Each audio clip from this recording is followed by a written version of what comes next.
Boa noite, companheiros.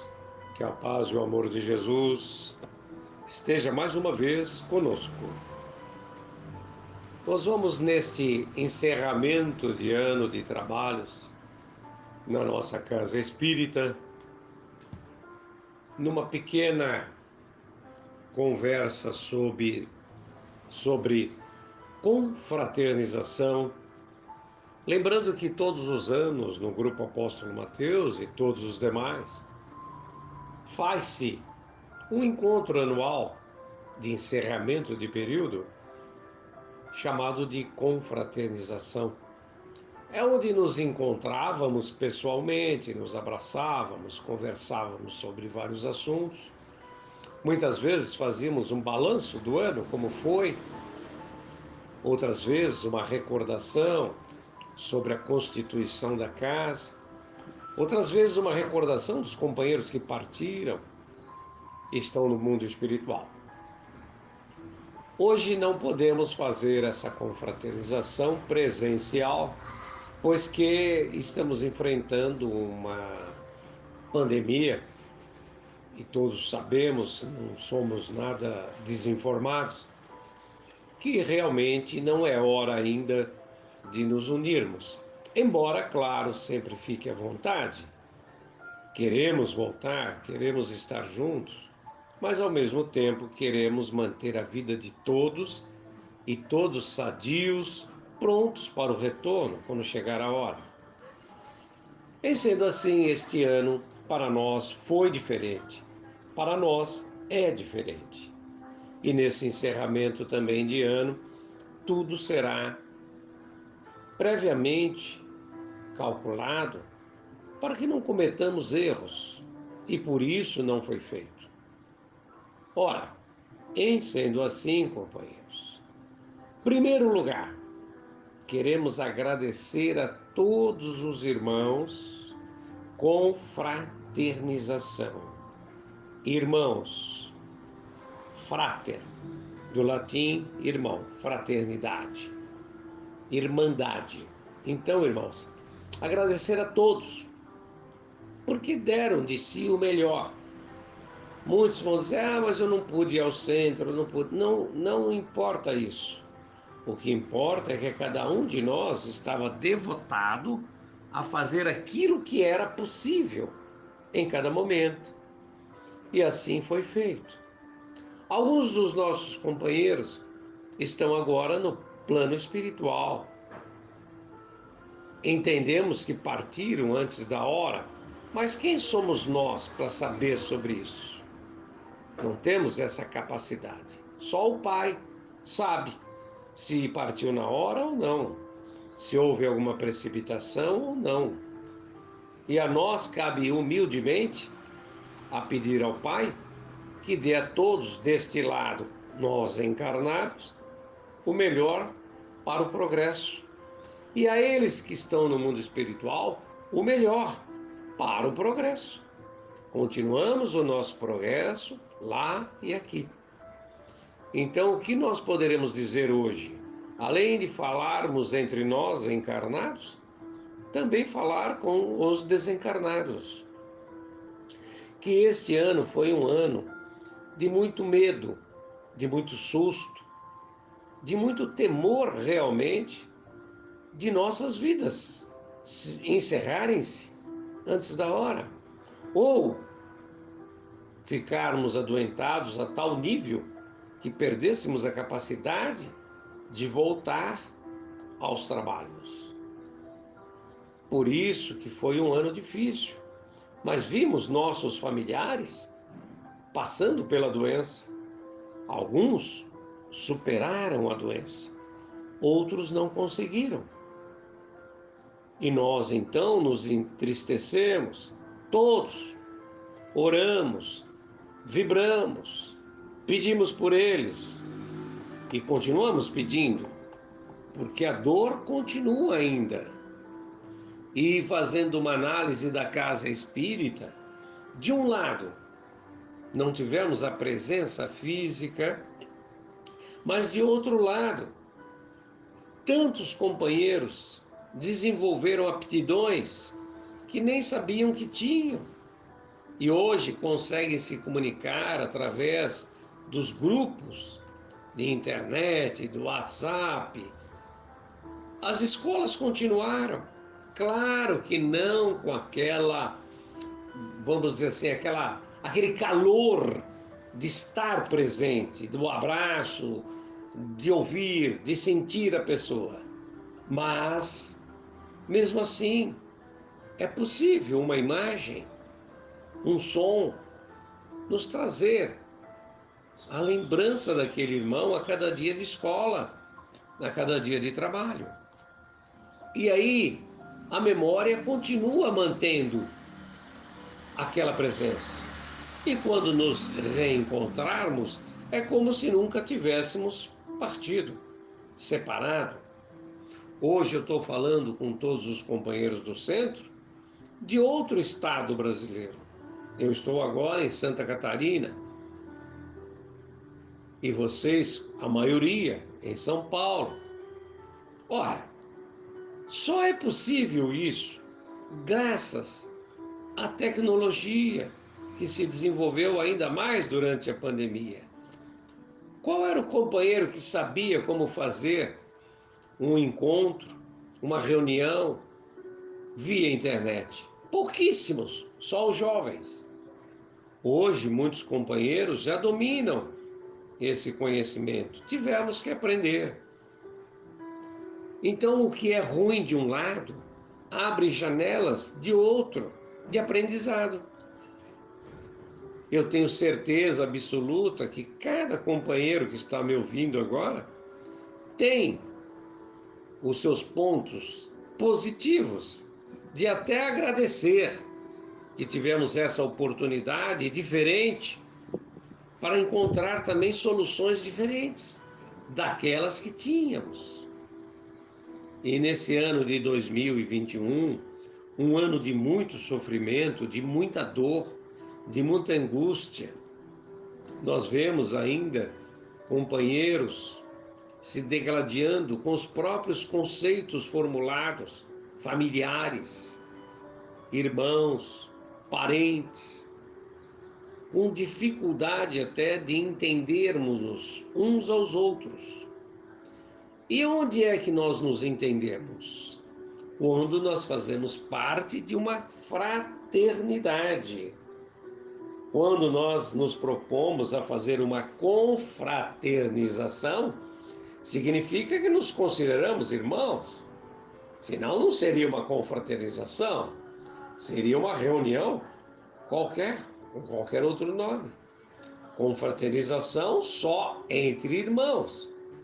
Mas que tipo de irmãos? Do mesmo pai?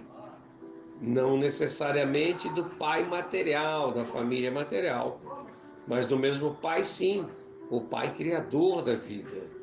Porém, ainda mais especificamente, com relação àqueles que abraçam conceitos evolutivos semelhantes ou iguais, como nós, que escolhemos o cristianismo, escolhemos o espiritismo, escolhermos, ao invés de sermos contempladores da religião, sermos os móveis da religião. Nós fazemos a religião, nós somos a religião. Nós não contemplamos, nós participamos. Ninguém vai ao centro espírita para ficar olhando e pedindo, implorando aos céus.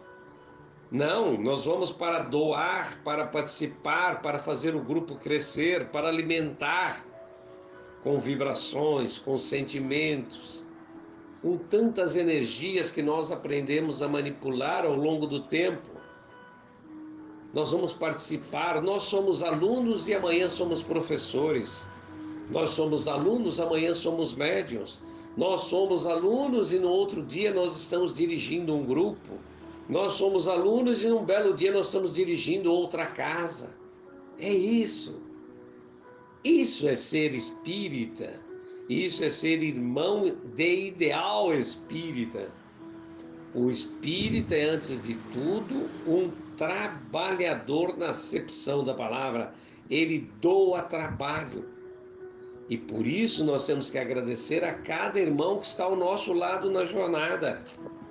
Não tem sentido nenhum dizer aquele nos dirige. Não, ele apenas representa, porque é necessário que haja uma direção para todos, mas cada um vai fazer sua parte, cada um carrega a sua bagagem, cada um dá a sua contribuição, cada um com o seu trabalho realiza uma parte dessa obra. Claro que alguns, por diversas condições, que não vamos entrar em mérito disso, doam aparentemente mais do que outros. Se nós analisarmos os princípios do Evangelho, lembremos-nos do óbolo da viúva. Jesus chama a atenção dos seus discípulos para não fazer comparações de quem faz mais ou faz menos. Lembremos-nos que quando ele fala assim, quem doou mais? O fariseu que deu lá dracmas e dracmas de ouro para o templo, ou aquela pobre e desgraçada viúva que deu 2 tostões, que nada valiam perante o volume que o outro deu? E todos disseram: ora, é claro, o fariseu deu muito mais. Aí Jesus diz: lê do engano. Ela deu tudo o que tinha e ele não deu nem 1/1000 do que tinha. Ou seja, ela deu mais. E é isso que nós temos que olhar para os nossos companheiros de jornada e parar de fazer comparações. Ah, o fulano trabalha mais que o Beltrano contribuiu mais que o cicrano. Não, não é isso que nós devemos fazer. Nós devemos mantermos-nos todos serenos. Não vamos medir. Eu me lembro de uma situação de um companheiro de jornada cujo nome dele era Azamar, ou melhor, esse era o Avilmar. O Avilmar era um trabalhador bastante dedicado para as coisas físicas. Ele tinha uma oficina mecânica e ele tinha muita dificuldade de falar, de entender, porque um mecânico não é um advogado, um mecânico não é um professor, é diferente. Mas ele era um trabalhador dedicadíssimo. E eu me lembro que ele, naquele tempo, ele pegava uma Kombi, que era dele trabalhar, ele lavava bem a Kombi, arrumava a Kombi, punha os banquinhos na Kombi. E ele era o cara que ia levar os trabalhadores, os irmãos aprendizes, para as casas fora de São Paulo, como dos leprosos, dos asilos, dos abrigos, dos orfanatos. Ele era um cara maravilhoso, mas muito simples. Falava mais errado o português do que certo, mas o coração muito grande. E ele, graças a ele, eu pude fazer um curso de aprendizes e vai por aí afora. Não vou entrar em detalhes porque é muito longo. E ele me incentivou a abrir a casa Apóstolo Mateus. Foi ele que me incentivou, ele foi o grande incentivador, no jeito simples dele. E quando nós já estávamos no Apóstolo Mateus há algum tempo, eu recebo a notícia de que ele tinha desencarnado e que ele deixou a mulher e 2 crianças pequenas. Ele era muito mais novo, ele era novo, tinha 40 e poucos anos. E só aí, conversando com a família, que eu soube que ele tinha um câncer há mais de 20 anos. Ele cuidava de um câncer profundo.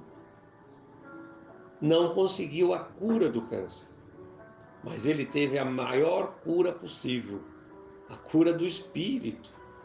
Ele era um cara estritamente humilde, bondoso, caridoso. Nunca reclamou de nada. Nunca levantou a voz para ninguém, nunca enfrentou ninguém. Tolerava tudo de todos. Então, O que nós dizemos com isso? Quando eu soube, depois de anos, que ele tinha passado o que passou, eu pude compreender o quanto ele doava. Eu podia doar o valor de uma Kombi naquele tempo. Ele só tinha aquela Kombizinha velha para trabalhar e para fazer caridade. Ia no Ceasa, carregava a Kombi dele de madrugada de doações de verduras para distribuir nos asilos. Então, quem não sabe da história da pessoa não tem ideia o sacrifício que é, o esforço que é para aquela pessoa fazer alguma coisa para outra. Então, uma pessoa acometida de dores terríveis de um câncer conseguiu durante mais de 20 anos fazer um trabalho de caridade imenso. Então, hoje nós olhamos para os nossos companheiros de jornada e pensamos: será que ele não está fazendo pouco? Será que ele não poderia fazer mais? Então nós voltamos no Evangelho. Exija de você e não dos outros. Exija de si mesmo. Seja duro consigo, porque você sabe seu limite. Do outro você não sabe. Então, companheiros, eu sei que eu estou comentando um assunto assim um tanto quanto não feliz, mas de outro lado sim, que é para a gente poder escolher uma renovação de comportamento entre nós. Nós temos que estar sempre prontos para fazer o que nos é possível, sem olhar o que o outro está fazendo. Incentivar a todos para que façam, mas não por metas, não por tamanho de trabalho, não exigir, não é correto. Se a pessoa foi bem doutrinada, se ela fez a escola, se ela quer fazer uma tarefa, é claro que ela quer fazer o máximo, é claro que ela quer fazer o melhor. Então, no nosso grupo, na nossa fraternidade do apóstolo Mateus e das demais casas, não é? Inconfidentes, Constelação Amor, Irmão Luiz do Jardim Marilu, Aprendizes do Evangelho de Cataguases com Euclides, Luz do Alvorecer com o companheiro Vladimir, não é? Nós sabemos que cada grupo tem um caminho a seguir. Não podemos fazer comparações, nem entre companheiros, nem entre dirigentes e nem entre casas. Nós temos que manter essa união fraterna, serena, equilibrada, como vem sendo feito. Às vezes aparece um cisco no olho de alguém que incomoda, mas nós temos que entender isso. Como você vai falar do cisco do olho do outro se você tem um pedaço de pau fincado no teu olho, uma trave, como eles chamam, ou um graveto, ou um espeto? Você tem um espeto no olho, furou teu olho e você está falando do cisco do outro. E é isso que nós precisamos ter em mente. Vamos nos irmanar ainda mais, vamos dar o possível, cada um de si, com tranquilidade, com serenidade. As cobranças não devem ser feitas de forma ostensiva, não deve ser cobrado de uma forma que constranja o outro companheiro. Ao contrário, nós temos que estar sempre felizes por termos um companheiro. Não importa o tamanho da ajuda, ele é um companheiro. E todo companheiro nos fortalece. Nós nos fortalecemos uns aos outros. Se um companheiro do nosso grupo estiver mal, nós estamos mal. O grupo está mal. Se todos estiverem bem, todos estarão vertendo alegria e felicidade.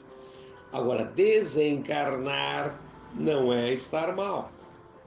Nós aprendemos no Espiritismo.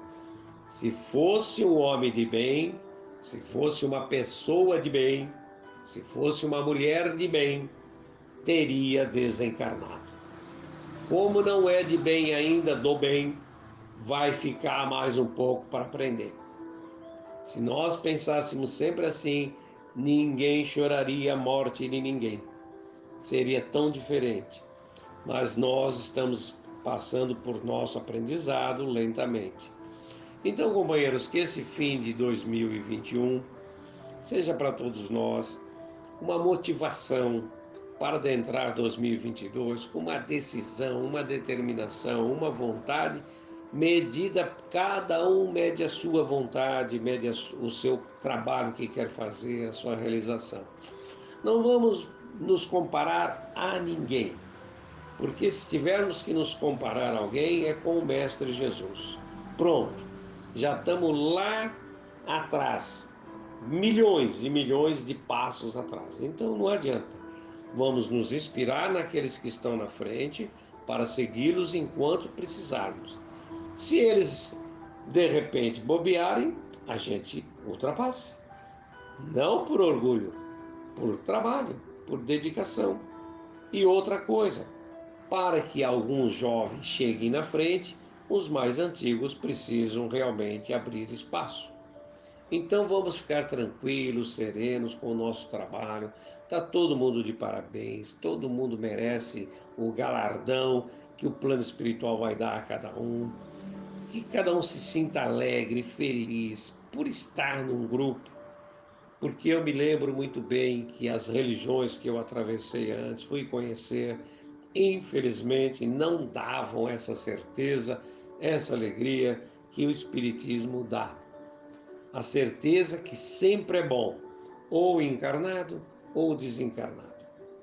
Então continuemos a nossa trajetória com toda a serenidade e vamos continuar vibrando um pelos outros, desejando que o grupo se fortaleça e sempre convidando mais e mais companheiros a conhecerem a doutrina, divulgando-a com tranquilidade também, sem sustos, sem pavor a ninguém. Hoje em dia, a modernidade, todo mundo sabe onde está cada coisa. Agora, aprender para valer mesmo, só adentrando num grupo e estarmos juntos como estamos. Eu acredito que essa pandemia foi para todos nós do grupo Apóstolo Mateus e os demais aprendizado. Será que isso foi um castigo? Não, não. Isso é culpa de Deus? Não. Isso é culpa do plano espiritual? Não. Isso é consequência de atos que a evolução impingiu à humanidade. Cada ato cometido por nós tem uma consequência. E essas consequências nós não podemos desprezar, nós não podemos pensar que, ah, eu faria diferente, eu faria melhor. Não é bem verdade. Todos nós temos que ter a nossa luta, a nossa trajetória, e assim vai ser feito até o dia de nos reencontrarmos lá no mundo espiritual e olharmos para baixo e dizer: puxa vida, hein? Ainda bem que nós tomamos aquelas pancadas que tomamos, senão não teríamos aproveitado como estamos aproveitando. Então, um feliz ano novo para todos os companheiros, que seja uma confraternização de sentimentos, de vontade, de determinação, que nós possamos abraçar os nossos parentes, os nossos amigos, aqueles que têm condição de serem abraçados, e lembrar: o meu abraço hoje para todos os companheiros do grupo, e todos os companheiros me abraçam espiritualmente. Está tudo certo, tudo resolvido e com tranquilidade. Se algum companheiro ou se os companheiros entenderem que, em resposta a essa mensagem de confraternização que me foi pedido, tanto pela Marli, como pela Kátia, como pela Anísia e outras, se quiserem responder, até que seria gostoso ouvir cada companheiro dar um depoimento sobre isso. Isso eu estou falando agora, não foi combinado com ninguém. Sempre no grupo, sempre com tranquilidade, sempre pedindo autorização para a Marli, para a Kátia, se quisermos fazer algo mais profundo. Não queremos que se coloque no grupo aquelas coisinhas de evangélico, de católico, de ateu, de artista. O mérito é quando vem do companheiro, da companheira. Não adianta postar coisa que outros fazem, porque a maioria faz com intenção comercial. Porque tem não sei quantas postagens, tem quantos acessos, tudo isso querem dinheiro. Não é o nosso caso. Nós temos que fazer de nossa lavra, da nossa palavra, com a nossa voz. Como eu falei do companheiro Vilmar, falando errado, mas falando do bem. Falando o máximo possível sobre aquilo que é útil. E não falar bonito e sem utilidade nenhuma. Companheiros, um feliz ano novo. Aguardemos se vier alguma coisa. Vamos ler com muita tranquilidade, com muita serenidade. Nenhum comentário jocoso, nenhum comentário desairoso. Tudo que fizermos tem que ser para o benefício coletivo do grupo. Tudo de incentivo, de amor, de participação verdadeira. Um grande beijo, um grande abraço a todos, que estejamos juntos o mês que vem, ou isso, o mês que vem, que já é o ano que vem, e muito mais felizes e muito mais participativos. Com a graça de Deus, que assim seja.